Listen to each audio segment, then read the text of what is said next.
You know, I've been playing Guilders 1 for a long time. Moving on to Guilders 2 after Guilders 2 came out. And I've loved playing Guilders 2 over the years. I've played on and off for a while, but there's something about Guilders 1 that always brings me back to the game. And I've always wondered why that is. And I think the main reason it comes down to is actually build crafting. Like if you look at the builds I'm actually currently running on my guys, it's my henchmen is practically crazy. I mean, what three power guns? Like no one does that. Like and my layout, yeah, don't worry about that. I'm actually currently recording, so if you hear any clicking or space bars, just let me know in the comments below. But yeah, it's just crazy how many different things you can try out. Like right now, three power guns, one meditation, two, spear mastery slash command. One of them, yeah, is incoming and fallback spammer, but she also has some blocks, some deep rune, a bit of crit, which actually helps out with our minions, which our minion master is running, and the rest of the team, of course. And then we've got me. I'm running a lot of random things. Well, not really random. They sync together. They're on fire, which syncs together with what is it? Blazing Finale. Also, we got a fire Ellie spamming Syrian flames. It's like a bunch of things that you never would really see in a natural combination. And I think that's what I love so much about this game is that you can. There's so many skills. Yeah, some do copy from each other, but there's so many different scenarios you can run them in.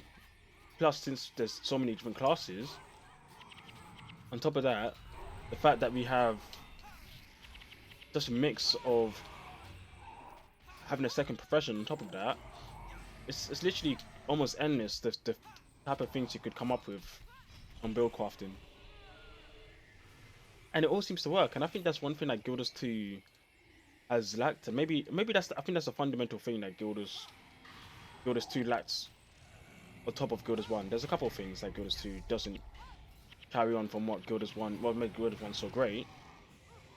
I think when it comes down to it, that's probably the number one top tier thing. The fact that in Guilders 2, it's less about building builds in a team, coming up with these really weird, crazy ideas on how you could run something. Yeah, you might get some of that solo, like for example, I'm a Roman Guilders 2. I might think of, oh, what rune can I try? What schedule can I use in this for this certain situation? Trying these things that probably are quite unorthodox and many people won't be running. But that always feels like more of a solo thing. Like in teams, it's more like, okay, who can bring boons, who can bring might, who can stack certain condies we need. The most you get in team building in Guilders 2 is literally how can we break CC bar so as fast as possible. That's literally the max of how far it goes when it comes to teamwork and synchronizing builds. It's nothing like too outstanding, unfortunately. And I'm wondering. I'm right now. I'm playing Camphor right now, as you can see, and I'm wondering if is there something that Aina can do in Guilders 2 with the new expansion to kind of emphasize that a bit more. Emphasize these crazy things you can try out in team combos. And probably not. I think it's a fundamental decision they made when it came to the combat for Guilders 2. I mean, the decisions made sense in the fact that it makes it a bit simpler for people. Why am I keep dodging this? This guy keep dodging. It makes it simpler for people coming into the game. They don't have to worry so much about certain, over 100 skills of one class and how does it work together. It's a standard. Okay, you got a build set here, and you got to use this however you use it. Rather than as I'm running here, when I mean, I could probably get more damage out of this. Like, I could probably find your weakness on one of my power guns so I can increase my damage. The damage here isn't as high as it would be in other classes. let's say if you had loads of Mesmers or more Elegies running about, it's a pretty safe class build, but it's like it works. And that's what I love. There's just so many wacky things you can try, and I just don't see that fully in Guild Wars 2. Throughout my 8 years on and off playing it, and I've played it tons. It's not to say Guild Wars 2 doesn't have its benefits from its system. A lot of benefits, like I was saying, simplicity for newer players. That's probably a lot of what ANET went for, and I think that was a strong decision when it comes to actually getting any more casual players to play your game. But it's been a strength and a detriment, in the fact where casual players can come and go, but it's all about engagement.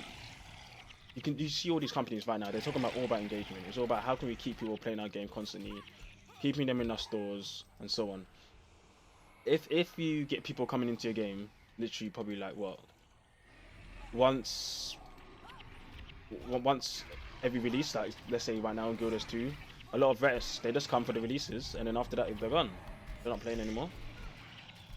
When you get into those situations, you're missing out on people actually coming to your store to pay. They don't have that recurrent attention of their fan base to keep on playing.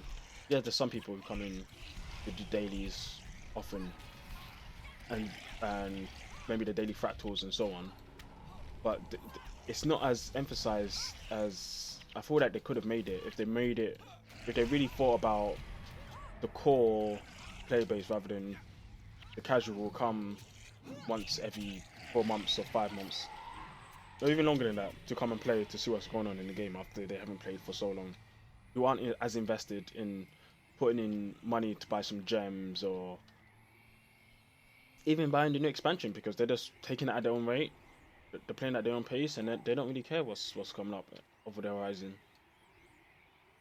And it's unfortunate, you know. I mean, maybe it's a good thing, but maybe I'm just a bit selfish.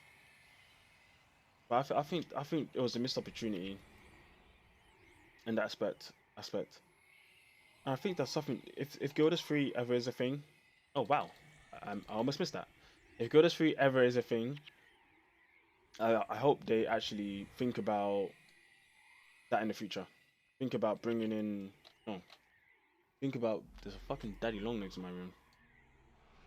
Think about bringing in more ways for people to keep on stay in the game and keep on playing continuously, rather than just jumping off whenever they feel like they've had enough of the game.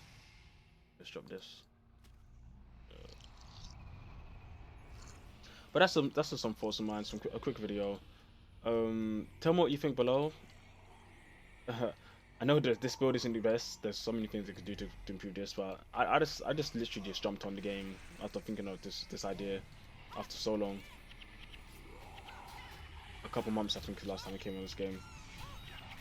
But yeah, the game is fantastic for. There's so many reasons why Guild Wars 1 is fantastic, and benefits as of Guild Wars 2, like some of its story aspects and its the relationship it actually has you build with some of the NPCs. And Guild Wars 2 has so many strengths as well, which I will, you know, if you're interested in me talking about that and doing a proper analysis of the differences of what I prefer in each game, you know, leave a comment below, and yeah, I'll look into that. I'll start creating that straight away. But thanks for watching, guys. Hope you guys enjoyed the video. And yeah, tell me what you think. Alright, see ya.